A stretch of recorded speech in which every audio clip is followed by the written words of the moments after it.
Hello, আমি শেখ হাসিনা বলতেছিলাম। আমি হচ্ছি নরেন্দ্র মোদীর একমাত্র বউ। বর্তমান কে আপনি বলছেন ভাই? এই হাসিনা, তুই ইন্ডিয়া ছাড়বি না? বলতো আমারে, তুই কবে ইন্ডিয়া ছাড়বি? তোর মতো লোক ইন্ডিয়াতে থাকলে দুই একটা মানুষ আরো তোর মতো খারাপ হবে। ভাই, আপনি কে বলতেছেন? আমাকে একটু পরিচয় দেবেন? আমি কিন্তু মোদির ওয়াইফ বলতেছিলাম। কার সাথে কিভাবে কথা বলতে হয় এতটুকু সেন্স নাই আপনার?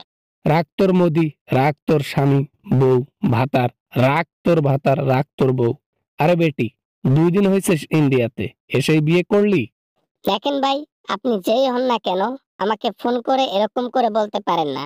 আমার স্বামী কিন্তু বাসাতে আসলে তাকে আমি বিচার দেব নাম্বার দেখিয়ে। হাসিনা, আমি বলতেছি রাহুল গান্ধী, রাহুল গান্ধী।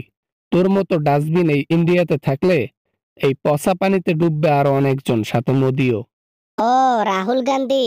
আরে তাই নাকি? আমি পচা পানি, আমি ডাস্টবিন? আরে বেটা, তোমরা ক্ষমতায় আসতে পারবা গান্ধী?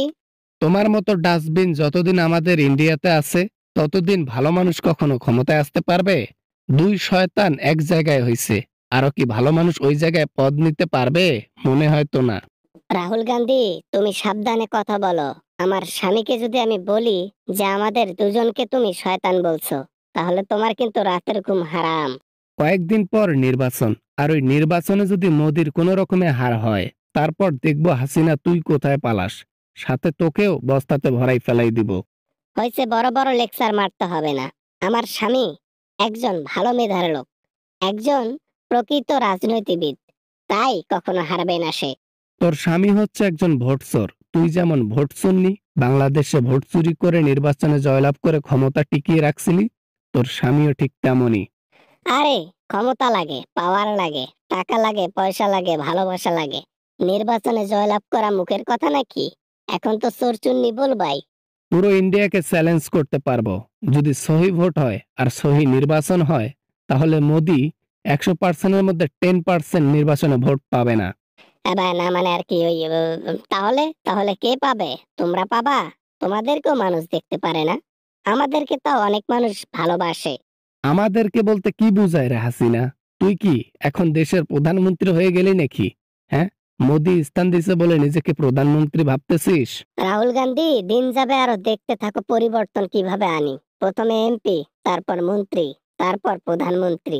দেশ শাসন করবে হাসিনা আবার ইন্ডিয়া। এটা বাংলাদেশ নয় বাবা, এটা বাংলাদেশ নয়। এখানে তুই তোর মন মানিন্য ভাবে চলতে পারবি না।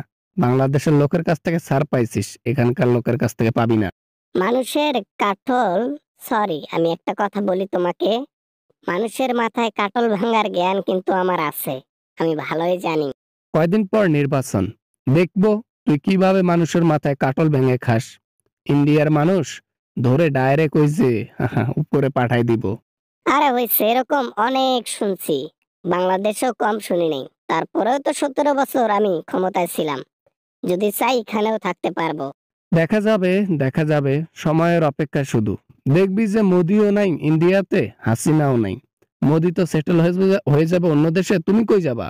মোদি যাবে যেখানে, আমি যাব সেখানে। টেনশন নাই, টেনশন নাই, নো টেনশন দুপুরটি।